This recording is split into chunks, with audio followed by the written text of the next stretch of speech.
व्यवस्था परिवर्तन के लिए आरएलपी की सत्ता संकल्प व्यवस्था परिवर्तन यात्रा 28 सितंबर से सालासर में सभा का आयोजन कर होगी शुरुआत।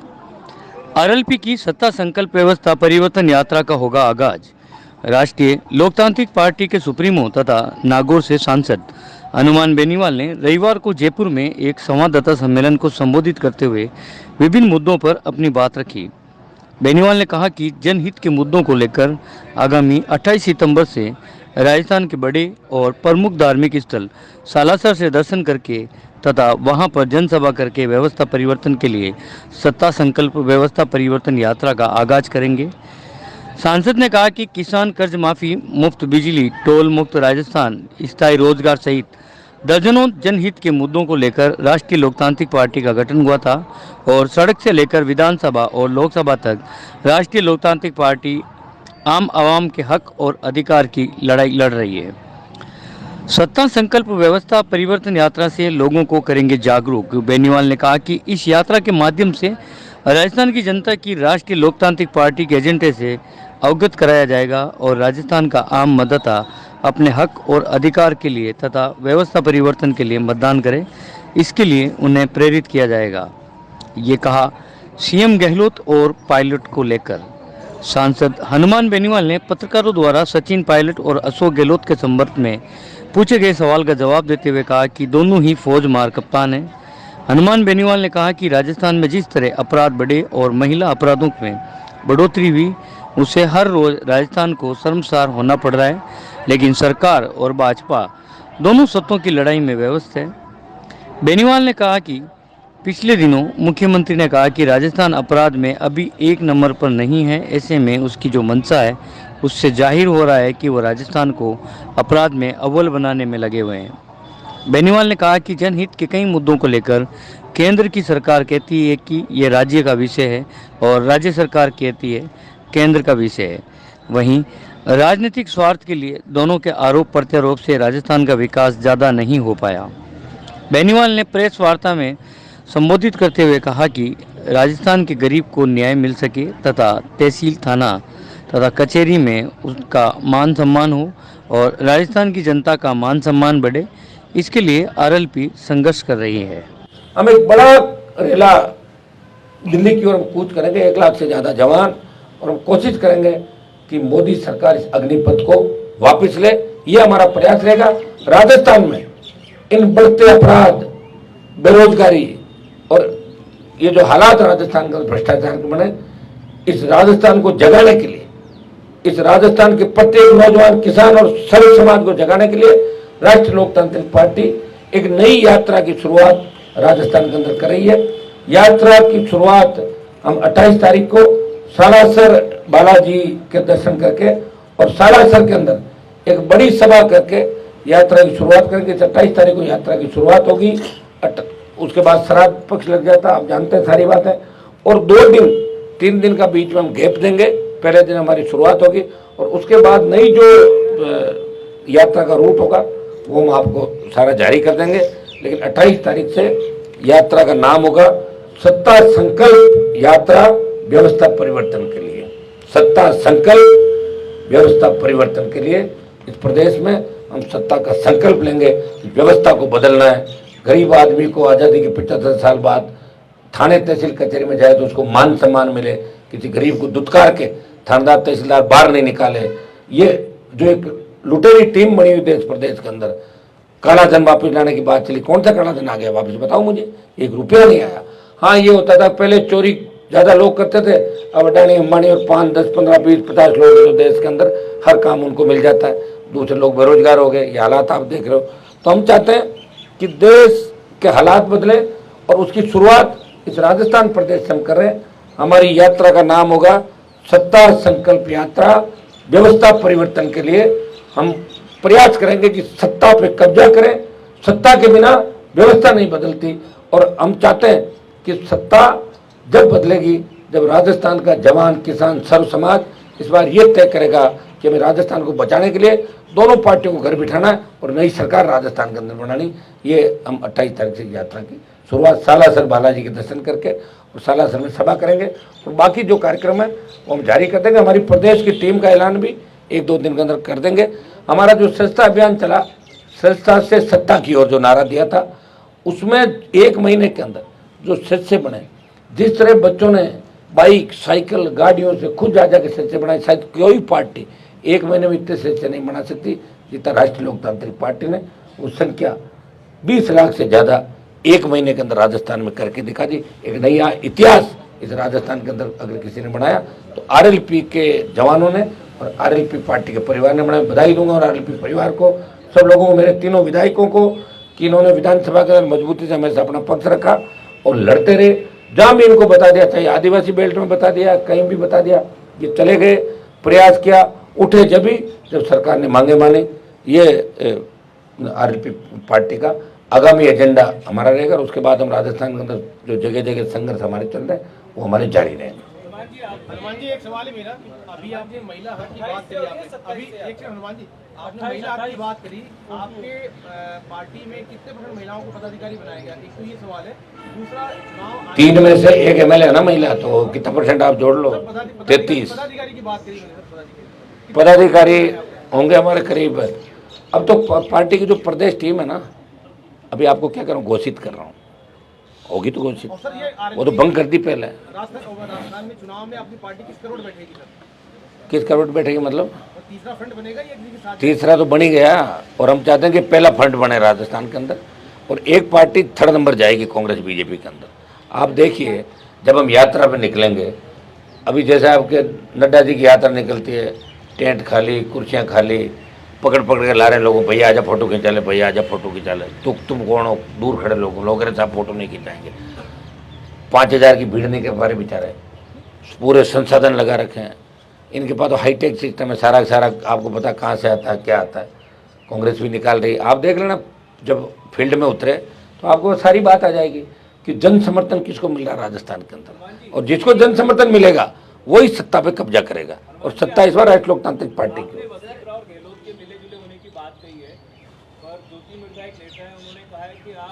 वो इसके बारे में जो आप जिस नेता का सुन तो लो, मेरी आप ऐसा मेरी बात सुन लो, ऐसे आप हर किसी की बात मत करो।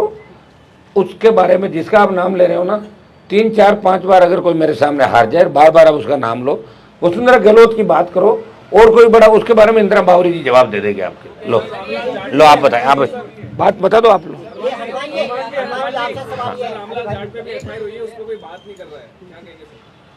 अब एक बार देख लेते हैं FIR मंगा के, बात कोई नहीं करेगा, हमें ही करनी है। चाहे मेरी बात सुनो, चाहे किसी भी FIR, आपको पता है कि इस प्रदेश में जब एनकाउंटर हुए मर गए थे क्या लोग? बोले तो नहीं, हम ही बोले थे, सलाखों के पीछे डलवाया।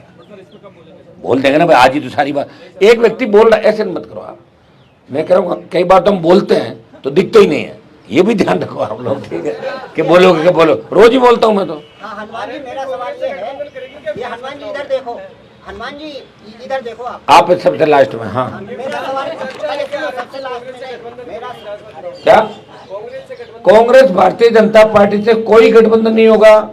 हाँ, गठबंधन के दरवाजे खुले BSP के लिए, BAP के लिए, BTP के लिए। अन्य मजबूत अगर नेता किसी इलाके के अंदर है, उनका जनाधार है, उनका अगर दूसरी पार्टियों में दम घुट रहा है या दूसरी पार्टियां उनका सम्मान नहीं कर, उन लोगों से कांटेक्ट है हमारे। आरएलपी पार्टी, अब आप रोज देखोगे कि आरएलपी में हर दिन मजबूत लोग जो स्वाभिमानी वो आरएलपी ज्वाइन करते हुए दिखेंगे आपको। हनुमान जी, मेरा ये सवाल था, हनुमान जी सुनिए इधर एक मिनट। अभी आपने जो बद्री माफिया के नाम पे जो लीज आ रहे थे लीगली, उसके विरुद्ध बड़े जोर शोर से आपने आंदोलन किया अलग अलग क्षेत्र में, और बाद में आपने आवाज अपनी बंद कर ली। आप डर गए या मैनेज हो गए? सुनो मेरी बात, तो बद्री माफिया पूछ लो ना, क्या हुआ, कहाँ लीजिए उसकी? अरे लीजिए कहाँ है? तो मेरी बात सुनो, ऐसा ही लीजिए खत्म हो गई, करवा दी ना उसकी, और मैं क्या करवाता? तो लीजिए वापिस ले लेता सारी। अब तो जब मेरी कलम चलेगी ना, उसके बाद जो बजरी माफिया का गुरु है उसको पूछ लेना वो कहाँ था, तो जेल ही है, सेंट्रल जेल, भेज दूंगा। टाइम लगता है साहब, मेरी आवाज में उतना ही दम है। मैं ईडी के अंदर जो कागज दे रहा हूँ उसमें बीजेपी कांग्रेस के कई नेता न पाएंगे आप। अच्छा हनुमान जी, आपके लिए सेक्युलरिज्म कितना महत्व रखता है? मेरे लिए तो सारी चीज महत्व रखती है। आप इसके बारे में बताइए। मैं तो कह रहा हूँ हर चीज मेरे लिए महत्व रखती है। ऐसा है, आरएलपी पार्टी का गठन है, वो हम सबका सम्मान करता है। आप मुझे कोई वैसे सवाल पूछे किसी मामले, तब मैं बताऊंगा कि इस मामले में क्या क्या बताएं आप। तो मेरे लिए तो सारी चीज, मैं कह रहा हूँ मेरे लिए ही महत्व रखता है इसलिए इस राजस्थान का जो मान सम्मान इस देश में हनुमान बेनीवाल नहीं बढ़ाया। नेता बड़े बड़े होंगे लेकिन पार्टियों के गोद में बैठे, इसका पटका उतारा, इसका पटका पहन लिया। कोई झंडा हरियाणा का लेके घूमते थे, कोई यूपी वालों का, कोई झंडा छोड़ गए, डंडा छोड़ गए, पीछे लेके डोलते थे। मैंने प्रयास किया और बच्चों को एक दिशा दी राजस्थान के अंदर। और देखिए ये हनुमान बेनीवाल की पार्टी जिसके साथ फोटो खिंचाई, एक आदमी है मेरे पास कि साहब मेरे को आपसे काम है। मैंने कहा क्या काम है?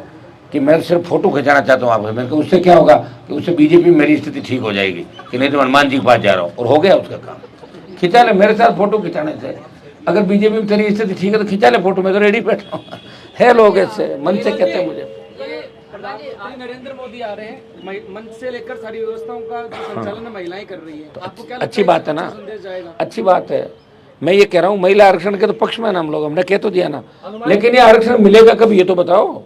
मैं तो ये कहता हूँ मोदी को कल ये कहना चाहिए कि भाई अभी आरक्षण जो बिल पारित हुआ है उसमें शर्तें हैं, वो 15 साल 20 साल 25 साल, ये तो प्रधानमंत्री के हाथ में। कल उनको कहना चाहिए कि 66 टिकट हम देंगे, 33 दूना 66, और ओबीसी का भी लाके, क्योंकि वहां लागू नहीं हुआ ओबीसी का, एमएलए एमपी में ओबीसी का आरक्षण लागू नहीं है, इसलिए महिला में भी नहीं है।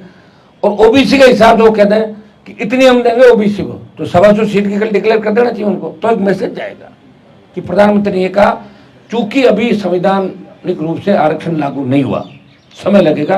वो तो हमने एक जुमला छोड़ा था वोटों के लिए, जो हमेशा उनकी आदत जुमला छोड़ने की।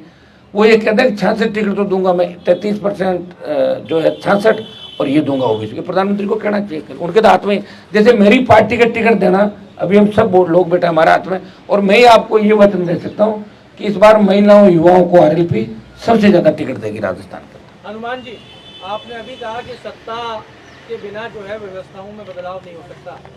सत्ता पाने के लिए राजस्थान में कांग्रेस को देखें तो उनका राष्ट्रीय नेतृत्व पूरा यहाँ मौजूद है। प्रधानमंत्री यहाँ आ रहे हैं, आम आदमी पार्टी से भगवंत मान केजरीवाल राजस्थान में कर रहे हैं, चौटाला तक राजस्थान में राजस्थान की चाबी बनने की बात कर रहे हैं। ऐसी स्थिति के अंदर आरएलपी जो इतनी बड़ी बात कर रही है, कहीं ये सपने जैसा तो नहीं हो जाएगा, या आप इसको कैसे मैनेज करोगे? उसका कारण आप ये भी है कि यहाँ राजस्थान के अंदर कभी ये प्रयास किसी ने किया नहीं, प्रयोग किया नहीं, और हर बार लोगों को सफलता मिली। यार यहाँ के नेताओं ने हमेशा धोखा दिया पब्लिक को।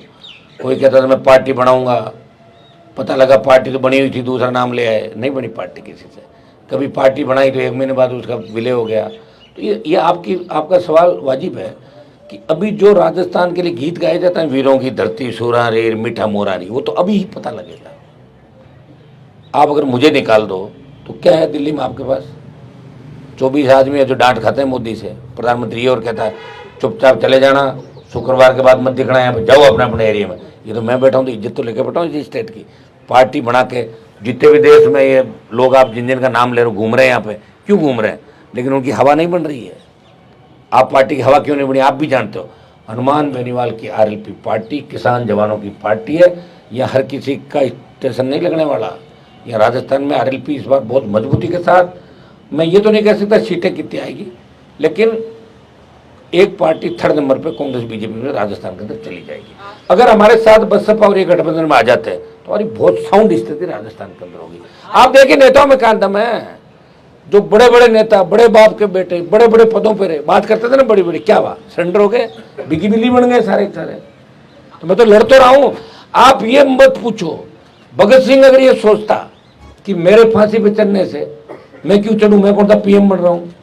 प्रधानमंत्री नेहरू बना था। लड़ाई लड़नी है मुझे राजस्थान के लिए, ताकि आपको बाहर लोग ये नहीं कहे कि वही राजस्थान है जो कांग्रेस बीजेपी वोट डालता था। उत्तर प्रदेश, हरियाणा, पंजाब, बिहार, झारखंड, छत्तीसगढ़, क्षेत्रीय पार्टियां किस तरह ताकतवरों के उभरती है। इस राजस्थान का मान सम्मान कैसे बढ़े, ये हनुमान बेनीवाल लड़ाई लड़ रहा है। मैं तो 3 में मिनिस्टर बन जाता। वसुंधरा से मेरा क्या झगड़ा था, बन जाता मंत्री। खाली हाथ ही जोड़ देते जाके, जो दूसरे लोग कर रहे हैं ये काम। लेकिन वसुंधरा को भी याद दिला दिया। एक हनुमान आया और वसुंधरा को डगमग कर दिया पूरा ही, पता ही नहीं चल रहा कहाँ गई वसुंधरा जी। दिख रहा है आपको? कहीं नहीं है भाई। ये लड़ाई मेरी थी। आप क्या सोच रहे हो? गजेंद्र शेखावत और उन लोगों ने वसुंधरा को आउट किया, उसका क्रेज ही खत्म कर दिया पब्लिक में। जिसका क्रेज खत्म, आउट, तो क्रेज हमने खत्म किया वसुंधरा। आरएलपी कितने सीट पे लड़ेगी सर? मैं कह रहा हूँ गठबंधन नहीं होगा तो 200 पे, और गठबंधन हो गया जिनसे चाह रहे हैं, अभी बता दिया मैंने नाम कांग्रेस बीजेपी के अलावा, तो अम्बेडकर टेबल टॉक हो जाएगी। जिनका जहाँ जितना प्रभाव है वहाँ उनको सीटें उस हिसाब से मिल जाएगी। हमारे सीटों का झगड़ा नहीं। वो जब गठबंधन होगा जब बता देंगे आप। ये हनुमान जी आप पूछ लो आप। अभी बता दिया मैंने, बीएसपी, बीएपी, बीटीपी और अन्य छोटे दल, अन्य वो मजबूत नेता, अगर कोई हमें लगेगा कि निर्दलीय व्यक्ति गठबंधन नहीं करना चाहता, ये कांग्रेस बीजेपी को हरा रहा है, सपोर्ट कर देंगे, हमारे क्या फर्क पड़ता है। किया था ना हमने दरियावत के अंदर। हनुमान जी मेरा जब 2 सवाल है, सुन लो। पहला सवाल तो ये है कि जब अब्दुल कलाम राष्ट्रपति थे तो उन्होंने बोले थे कि देश में 2 ही पार्टी होनी चाहिए और जो पार्टियां जो हैं वो देश के राज्य को विकास के लिए बाधा उत्पन्न करता है। पहला सवाल तो ये। दूसरा सवाल ये है मेरा कि आपकी भी पार्टी और पार्टी के जैसे परिवारवाद की ही पार्टी कही जाएगी, क्योंकि आपके परिवार ही जुड़े हुए हैं इस पार्टी से, तो कैसे आप जनहित मुद्दे उठा पाएंगे? वो उसका जवाब भी दे दूं मैं। ये मेरे छोटे भाई एमएलए हैं, अगर मैं इनको चुनाव नहीं लड़ाता या मेरे परिवार से नहीं लड़ाता तो खींवसर की सीट में हार जाता। सीट बचाने के लिए ददीची ने क्या किया था आपको पता है? हड्डियों का दान किया था। जब लगा ना भाई अब तो राक्षसों को मार ही नहीं सकते, तो मेरे हड्डियों को ले लो, बचाना देवताओं को। मुझे आरएलपी पार्टी को बचाना था। अगर मैं खींवसर में हार जाता तो आरएलपी को कौन बोलने देता? आप ये सवाल पहले करते। तो इसलिए परिवार के अंदर छोटे भाई को, लेकिन आपको पता है कि सारा जो काम है मेरे तीनों विधायक मुझे पूछे बिना कुछ भी अलग से नहीं करते। दुख सुख के अंदर मेरे साथ खड़े। सारी पार्टियां टूट गई थी, ये बैठा है ना मेरे सामने, कभी बाड़ाबंदी के अंदर नहीं रहते। हाँ, साथ हमने जिनको कमिटमेंट किया उनको साथ दिया, हमने ऐसे ऐसे लोगों का भी साथ दिया। मैदान छोड़ के भागे, लेकिन हम साथ खड़े रहे, हम नहीं भागे। जिसका हाथ पकड़ लिया बीच में उसका हाथ कभी भी नहीं छोड़ा। और आपने रही दूसरी बात अब्दुल कलाम की, ये उनकी सोच होगी कि 2 ही पार्टियां होनी चाहिए, तो उनके हिसाब से थोड़ी चलता है सारा। वो तो हर व्यक्ति का अलग विचार है, आपके अलग विचार है। ऐसे कोई कहते 2 ही चैनल होने चाहिए, 2 ही अखबार होने चाहिए, बाकी क्या करेंगे फिर? वो प्रधानमंत्री आरएलपी से डरे हुए हैं, बार बार इसीलिए आ रहे हैं।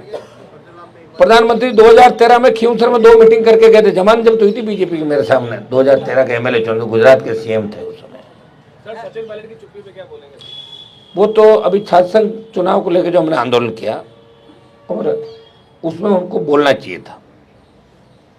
मैं तो मैसेज कर, मेरी बात तो उनसे होती नहीं आजकल, क्योंकि जब से उन्होंने कहा नहीं भाई मैं तो कांग्रेस में ही रहूँगा, पहले तो बड़ी बड़ी बात करते थे। अब जो भी उनकी मजबूरियाँ रही, राजनीतिक मजबूरियाँ, मेरा कोई इनसे इतना संपर्क नहीं। मैं उनके साथ थोड़ी पढ़ा हूँ स्कूल कॉलेज में, मेरे दोस्त वैसे दोस्त हैं, बचपन से मैं साथ नहीं रहा।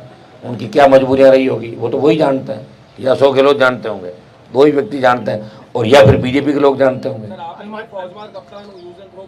वो तो कईयों को बता दिया ना, फौजमार कप्तान अशोक गहलोत भी है, सचिन पायलट भी है। फौजमार कप्तान वो होता है जो अपनी फौज को मारता है।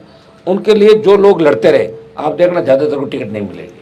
हनुमान जी, कितनी पार्टियां अभी आपसे गठबंधन करने के लिए इच्छुक हैं? बहुत भाग रही है, खौर एनडीए, इंडिया। दिल्ली में तो मेरे को सोने नहीं दिया, एक जाए इंडिया तो आ जाए आपका एनडीए, वो जाए तो वो आ जाए। मैं बहुत परेशान हुआ पिछले दिनों से, इनको झेल रहा हूँ लोगों को, लेकिन फिर भी खड़ा हूँ मजबूती के साथ। अभी आपने बीएसपी का नाम लिया, इनमें वो मैं कांटेक्ट में, मेरे कांटेक्ट में है वो लोग, प्रयास कर रहे हैं हम लोग। मैंने पिछली बार भी कहा था कि बीएसपी गठबंधन नहीं हुआ, मेरा गठबंधन मैंने प्रयास किया था। कल को लोग ये नहीं कहते कि हनुमान बेनीवाल ने प्रयास नहीं किया। मैं पूरा प्रयास कर रहा हूँ, आप देख रहे हैं कि हमेशा हर मंच से भी मैं बात करता हूँ, आपके सामने भी बात हमेशा कहता हूँ।